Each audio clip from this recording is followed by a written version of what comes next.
দর্শক, ফরিদপুরে হাম উপসর্গে এক শিশুর মৃত্যু হয়েছে। আর আমরা শিরোনামে জানাচ্ছিলাম যে বরিশাল বিভাগে হামের হটস্পট এখন বরগুনা। এই বিষয়ে জানাতে ফরিদপুর থেকে যুক্ত হচ্ছেন হাসানুজ্জামান এবং বরগুনা থেকে যুক্ত হবেন আবু জাফর সালে। প্রথমে চলে যেতে চাই ফরিদপুরে হাসানুজ্জামানের কাছে। হাসান, সারা দেশে হামের যে প্রাদুর্ভাব বেড়েছে তার ফরিদপুরে তার বাইরে নয়। আমরা গত 4 দিন দেখেছি ফরিদপুরে বিভিন্ন হাসপাতালগুলোতে গড়ে 8 থেকে 10 জন করে নতুন হাম রোগী, বিশেষ করে শিশুরা তারা ভর্তি হচ্ছেন। এবং গতকালকে হামের উপসর্গ নিয়ে আমেনা নামে যে রহিমা নামে 7 মাসের যে মেয়েটি মারা গেছে, তার বাড়ি মাদারীপুরে।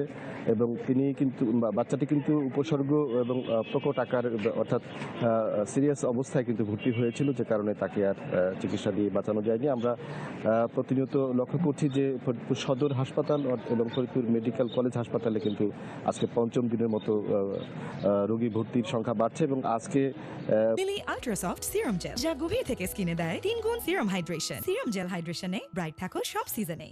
ফরিদপুর সদরে নতুন করে এবং মেডিকেলে সব মিলে নতুন করে 9 জন রোগী ভর্তি হয়েছে। এবং ফরিদপুর সদরে আছে 8 জন এবং ফরিদপুর মেডিকেলে 18 জন রোগী কিন্তু এই মুহূর্তে ভর্তি রয়েছে। এই মৃত্যুর ঘটনাটি ঘটাতে এখানে একটু আতঙ্কিত হয়ে পড়েছে স্থানীয় অভিভাবক এবং রোগীরা, কারণ মৃত্যুর ঘটনা ফরিদপুরের এটি প্রথম।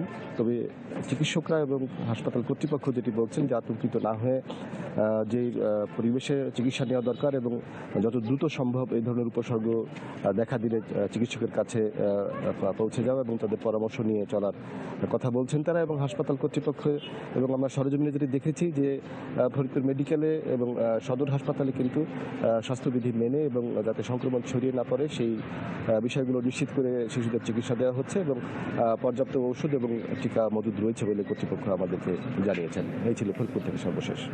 হাসান, আপনাকে ধন্যবাদ। ফরিদপুর থেকে যেতে চাই বরগুনায় আবু জাফর সালের কাছে। সালে,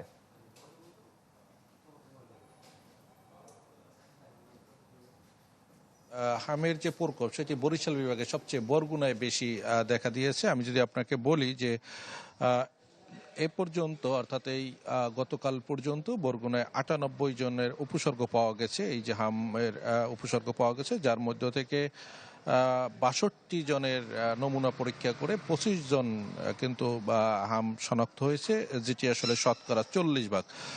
আরেকটি বিষয় রয়েছে, আসলে স্বাস্থ্য বিভাগও হঠাৎ করে তাদের যে এই যে তথ্য দেয়া না নেয়া এগুলোর ভিতরেও কিছুটা গরমিল রয়েছে। যেমন গতকালকে তারা যে বিষয়টি জানিয়েছিলেন যে 76 জনের ভিতরে কিন্তু তারা বলছিলেন যে 25 জন শনাক্ত, আজকে কিন্তু বলছেন 62 জনে 25 জন এবং 3 জন হামাক্রান্ত হয়ে মারা গেছেন, যদিও সেটি হাসপাতালে না, হাসপাতালের বাইরে।